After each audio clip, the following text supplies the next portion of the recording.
उम्र से संबंधित प्रश्नों को सॉल्व करते हैं।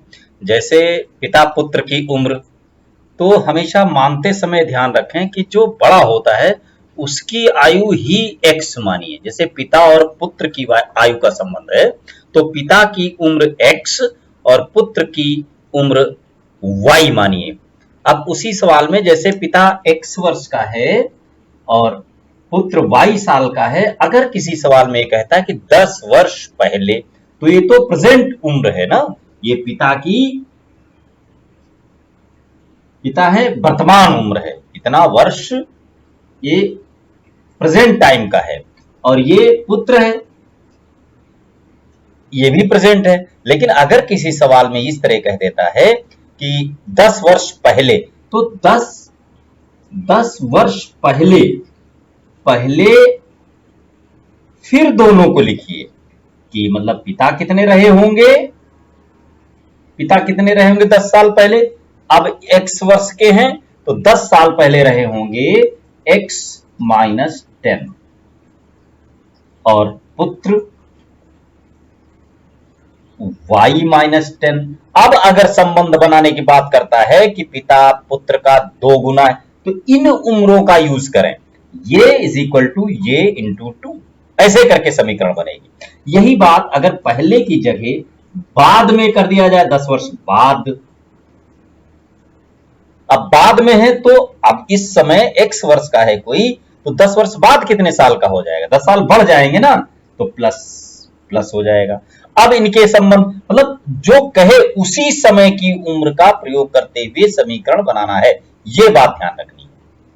तो आइए हम कुछ सवाल आपको समझाते हैं जिससे आपको बिल्कुल ये चीज समझ में आ जाएगी कि कैसे समीकरण बनाना है और कैसे उनकी उम्र निकालना है समीकरण को सॉल्व करते हुए। मेरे चैनल को सब्सक्राइब कर लीजिए, देखिए भी और दूसरों को जो भी समझें उसे समझाइए भी। उम्र संबंधित एक और सवाल देखिए। राधे के पिता की आयु इस समय उसकी आयु की 7 गुनी है। राधे के पिता की आयु x हो गई और ये राधे की आयु y हो गई, तो x y ये मिल गया आपको। अब कंडीशन के हिसाब से कह रहा है राधे के पिता की आयु क्या है x, ये राधे की उम्र की 7 गुनी है 7y।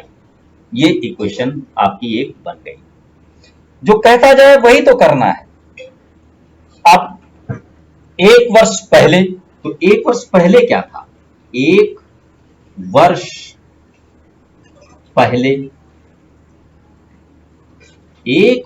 पहले देखिए पिता कितने साल के रहे होंगे, पिता x माइनस 1 और राधे y माइनस 1, 1 साल घटा दिया। 1 वर्ष पहले पिता की आयु राधे की उम्र की आयु की 9 गुनी थी। ये उम्र पिता की उम्र इनकी उम्र की 9 गुनी, यानी x minus 1 is 9, y minus 1, मतलब इनकी उम्र का 9 गुना कर दिया तो ये उम्र आपको मिल गई। अब इसको कैलकुलेट कर लीजिए।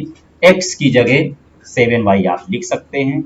7y minus 1 is equal to 9y minus 9, ये हो गया क्वेश्चन।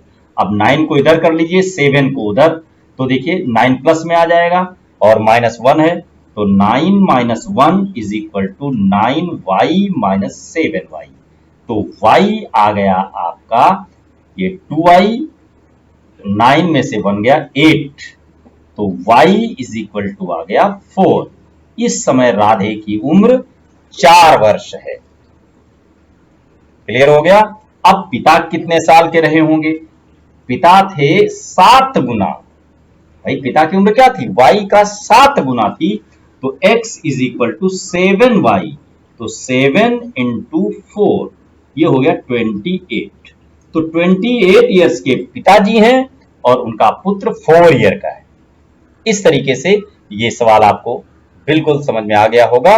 उम्र के सवालों में ये ध्यान रखना है, पहले की बात करें तो माइनस करिए, बाद की बात करें तो प्लस करिए। संबंध सवाल के हिसाब से बनाइए, कम ज्यादा, कितने गुना है या क्या संबंध है, सवाल पढ़ करके करते रहिए। तो समीकरण पिता और पुत्र की उम्र से संबंधित जो भी प्रश्न होते हैं उनमें हमेशा याद रखना है कि यक्ष को हमेशा पिता की उम्र मानिए और पुत्र को वाई ही मानिए, तो ये क्वेश्चन बनाने में सरल होगा। देखिए एक और सवाल, पिता की आयु अपने पुत्र की आयु की 3 गुनी है। पिता की उम्र हो गई x और पुत्र की हो गई y, तो 3y। ये पहली क्वेश्चन हो गई, ये x पिता है और ये पुत्र है, तो ये इक्वेशन बन गई।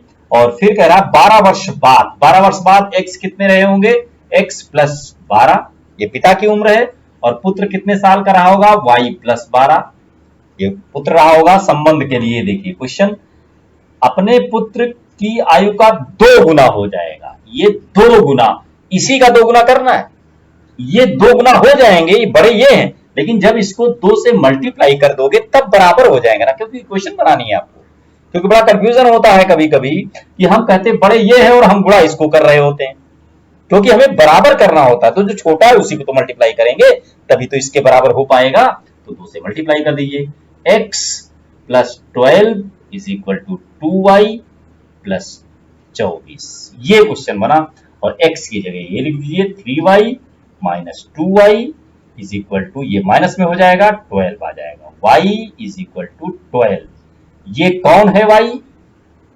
y तो पुत्र है, तो ये पुत्र की उम्र हो गई 12 ईयर, और x इसका 3 गुना था, तो 12 का 3 गुना 36 वर्ष।